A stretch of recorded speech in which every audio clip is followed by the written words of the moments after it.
Ginalingan masyado ni Charles Bassey itong kanyang paglalaro bilang bagong sentro ng Golden State Warriors. Siya ay nakapagtala ng 14 points, 12 rebounds, 2 blocks sa loob ng 27 minutes.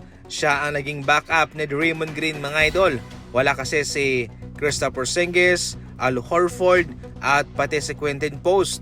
Meron silang management sa kanilang injury, kaya binuhusan ni Coach Steve Kerr ng mataas na minuto at exposure itong si Bassey. Parang hindi 10-day contract ang kanyang naging laruan, parang naging veterano na. Katulad po sa ating ibinalita na napaka-agresibo nitong si Bassey, eto na kanyang ipinakita.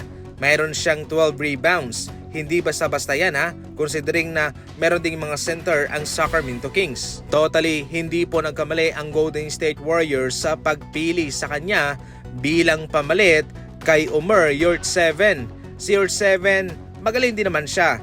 Magaling mang-block pero timing ang kanyang galawan. Pero itong si Bassey, agresibo, nangangalabaw sa ilalim. Bol nag-average ng 35 points per game sa PBA. Malaking-malaki ang pagbabago kumpara sa kanyang kinakamada nung siya'y nasa NBA pa.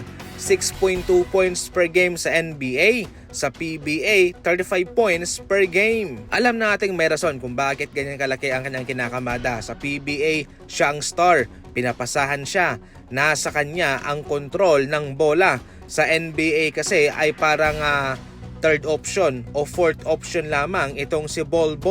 Minsan ay hindi pa siya nakakalaro. Pero somehow maganda rin itong kanyang naikakamada sapagkat maagaw niya ang pansin ng mga NBA teams na bigyan pa siya ng isa pang shot na makalaro sa NBA.